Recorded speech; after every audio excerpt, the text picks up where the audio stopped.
ابو سلمہ بن عبد الرحمن نے بیان کیا کہ میں ابو سعید خدری رضی اللہ تعالیٰ عنہ کی خدمت میں حاضر ہوا۔ میں نے عرض کی کہ فلاں نخلستان میں کیوں نہ چلیں، سیر بھی کریں گے اور کچھ باتیں بھی کریں گے۔ چنانچہ آپ تشریف لے چلے۔ ابو سلمہ نے بیان کیا کہ میں نے راہ میں کہا کہ شب قدر سے متعلق آپ نے اگر کچھ نبی کریم صلی اللہ علیہ وسلم سے سنا ہے تو اسے بیان کیجئے۔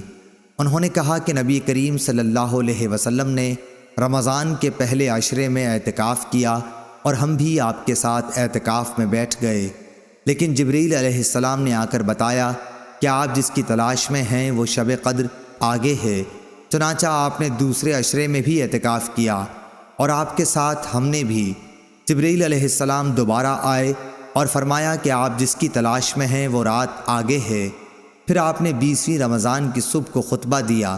آپ نے فرمایا کہ جس نے میرے ساتھ اعتکاف کیا ہو وہ دوبارہ کرے، کیونکہ شب قدر مجھے معلوم ہو گئی لیکن میں بھول گیا اور وہ آخری عشرے کی طاق راتوں میں ہے، اور میں نے خود کو کیچڑ میں سجدہ کرتے دیکھا۔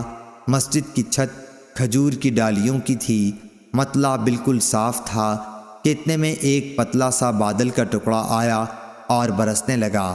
پھر نبی کریم صلی اللہ علیہ وسلم نے ہم کو نماز پڑھائی اور میں نے رسول کریم صلی اللہ علیہ وسلم کی پیشانی اور ناک پر کیچڑ کا اثر دیکھا۔ آپ کا خواب سچا ہو گیا۔ صحیح بخاری حدیث نمبر 813۔